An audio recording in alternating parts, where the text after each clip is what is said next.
राजधानी रांची के press club में लोकतंत्र बचाओ अभियान 2024 के द्वारा एक संवाददाता सम्मेलन का आयोजन किया गया। इस सम्मेलन के माध्यम से लोकसभा चुनाव में राजनीतिक दल के रवैये, आयोग की भूमिका एवं जमीनी जनमत को साझा किया गया। इस संवाददाता सम्मेलन के माध्यम से लोकतंत्र बचाओ अभियान चुनाव आयोग एवं सभी रिटर्निंग ऑफिसरों से यह मांग करता है कि वह फॉर्म 17C को तुरंत सार्वजनिक करे ताकि मतदान में पारदर्शिता रहे। चुनाव आयोग निष्पक्ष मतदान सुनिश्चित करे। सभी नागरिकों से अपील करता है कि मतगणना के दिन खास निगरानी रखें और किसी भी परिस्थिति में अपने जनमत को चोरी होने ना दे। उससे जनता में बहुत ज़्यादा कॉन्फिडेंस नहीं हो पाया। पहले तो इतना लंबा 8-9 दिन का गैप जो दिया गया और इन सब चीज़ों पे सब जगह चर्चा होती रही। आप लोगों के चैनल्स में भी, अखबारों में भी बात हुई है इस चुनाव के दौरान।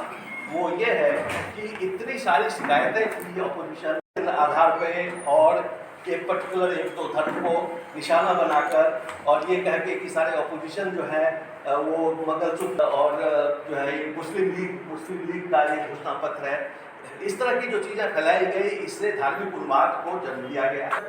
या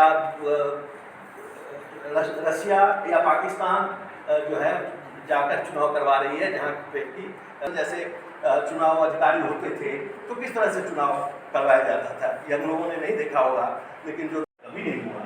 तो इन चीज़ों से जो है हम जनता को आगाह करना चाहते हैं, अपने कार्यकर्ताओं को, पॉलिटिकल पार्टीज़ को, और जो लोग काउंटिंग के दौरान रहेंगे उनको भी कि इस पे आप ध्यान दें और लोकतंत्र को हाईजैक न किया जाए। और कोशिश करें हम लोग जहाँ तक संभव हो कि जिस तरह से लोगों ने वोट डाला है ईवीएम में, वही परिणाम 4 तारीख को आए और तब तक हमें सतर्क रहना है। उसके बाद जो भी परिणाम आता है उसको लेकर जो करना है वो हम लोग बाद में देखेंगे। लेकिन अभी अगला जो 2-3 दिन है, ये नहीं सोच के कि एग्जिट पोल में क्या आया है नहीं आया है, उस पर ध्यान नहीं देके हम लोग अपने जो है सतर्कता को बनाए रखें। ये समय नहीं है जबकि हम इसमें जो है स्लैक हों और अपने घर बैठ जाएं। ये हम आपको पत्रकारों से भी अनुरोध करते हैं कि आप लोग भी इस पर नज़र बनाइए, क्योंकि आप जब कोई चीज़ रिपोर्ट करते हैं तो उसका असर जो है वो कई गुना होता है। और कई अखबारों ने किया भी है, इस बात को लेकर हाईलाइट भी किया है। तो इस लोकतंत्र को अगर हमें बचाना है, अगर पत्रकारिता को बचाना है, अगर हमें बोलने की आज़ादी, अभिव्यक्ति की स्वतंत्रता को बनाए रखना है, तो ये 2-3 दिन जो है वो बहुत ही इम्पॉर्टेंट है। और इसमें हमें प्रेस का विशेषकर बहुत ही सहयोग चाहिए और हम अपने कार्यकर्ताओं के माध्यम से इसमें काम करते रहेंगे। जो भी कोई हमें त्रुटि या कोई ऐसी अनहोनी चीज़ होगी वो हम आप तक पहुंचाएंगे और आपसे अनुरोध करेंगे आप लोगों से कि उसको संबंधित अधिकारियों तक और बाकी लोगों तक और जनता में भी उसका प्रचार प्रसार करें। यही बताने के लिए हम यहाँ इकट्ठे हुए हैं। आपको बहुत बहुत धन्यवाद। हमारे कुछ साथी हैं जिन्होंने बहुत ही एक्सटेंसिवली जो है वो काम किया है अलग अलग क्षेत्रों में जाकर। अगर कुछ वो शेयर करना चाहें या आप उनसे कुछ जानना चाहें कि चुनाव के दौरान उनके क्या अनुभव रहे, तो वो भी हम आज बताना चाहेंगे। स्पष्ट तौर से जो कि हम भेज भी चुके हैं आपको, लेकिन यहाँ पे एक बार पढ़ देना चाहेंगे कि ये अभियान हमारा जो है वो चुनाव आयोग और सभी रिटर्निंग अफसरों से मांग करता है कि वो तुरंत फॉर्म 17C को सार्वजनिक तौर पर जारी करें और मतगणना में पारदर्शिता रखें। अभी भी खबर आ रही है कि वो एक ही एजेंट को अलाउ करेंगे, जो ऊपर के 3-4 पार्टी हैं उन्हीं को ही देंगे। तो जो पहले से चला रहा है उन चीज़ों को पारदर्शिता मेंटेन करने के लिए हर एक बूथ पे वो बनाकर रखें। दूसरी मांग है अभियान का कि वर्तमान चुनाव आयोग के आयुक्तों और पदाधिकारियों से कि वो आयोग के गौरवशाली इतिहास से प्रेरणा लें और ईमानदारी से निष्पक्ष मतदान सुनिश्चित करें। अब तो मतदान हो चुका है, मतलब निष्पक्ष काउंटिंग और उसकी पारदर्शिता बनाए रखें ताकि जनता में जो है चुनाव को लेकर उसका विश्वास बना रहे। पेपर थोड़ा नीचे कर दीजिए।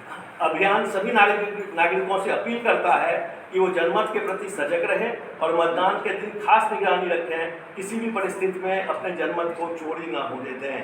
क्योंकि जो मेहनत करके हमने 10, 20, 50, 100 वोट करवाया है, वो अगर 10 सेकेंड में कोई उसको चोरी कर लेता है तो पूरा मेहनत जो है वो पिछले 5 साल, 10 साल, 10 महीने का जो है वो बर्बाद हो जाएगा। इसलिए हम सबका कर्तव्य है कि हम लोग सतर्क रहें।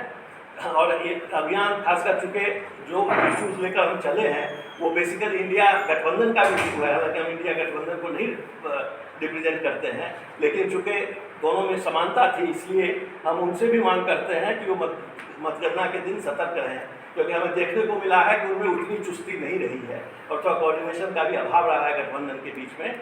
तो उनसे भी हम मांग करते हैं और इसकी कॉपी हम उनको भी भेजते हैं। उनके सभी जो 4 दल हैं उनको भेजेंगे कि वो मतगणना के दिन सतर्क रहें, फॉर्म 17C के आधार पर वोट का मिलान करें और आयोग से नियम संबंधित कार्रवाई की मांग करें और अगर कहीं कोई डिस्क्रिपेंसी मिलती है तो उसको कंपाइल करें ताकि बाद में अदालत में या आयोग में उसको चुनौती दी जा सके और इस तरह के अनियमितता को हम लोग जो है वो हाईलाइट कर सकें। यही मांग है। सर एक सवाल जो पोजीशन है कि पहले तो है कि कुछ जगह पर कागज में लिख हो गया, यानी अनिवार्य है कि सबको फॉर्म 17C मिला ही है, ये नहीं है। चाहे भाषा में कुर्ती में कई जगह से एजेंट लोगों को हाथ में लिखा हुआ कागज पर लिखा हुआ मिला है, यानी एजेंटों को कह दिया गया कि आप लिख लीजिए और कई जगह मिला भी है। और सबसे बड़ी बात है कि मिला है कि नहीं मिला है तुरंत पता चल जाएगा। आप सब ओपन कर दीजिए, सारे 17C आप लोग जो चुनाव के हुए हैं सारे ओपन कर दिए और तो पता चल जाएगा कि कहाँ आप दिए हैं कहाँ नहीं दिए। फॉर्म 17 अपलोड कर दीजिए वेबसाइट, अपलोड कर दीजिए, सब पता चल जाएगा। तो कोई भी उसको डाउनलोड बना लेंगे। टोटल और हम लोग जो अनुभव है उसके हिसाब से कुछ जगह केवल कागज पर बोल दिया गया ऐसा है, कुछ जगह एजेंट की भी कमी होती है, वो मानते चलता है कि नहीं मिलता है। इसी समय आप ध्यान दीजिएगा कि पोजीशन था कि अखबार सोशल मीडिया में ये आ रहा था, डिमांड आ रहा था कि 17C देना अनिवार्य किया जाए, जबकि पहले से 17C देना अनिवार्य था। तो मैंने वो नियम जो बदल दिया गया है 17C नहीं देने का, यानी ये कन्फ्यूजन हो गया था कि 17C देना जरूरी नहीं है। ये भी सोशल मीडिया में एक कन्फ्यूजन हो रहा था। सोशल मीडिया जैसे ECI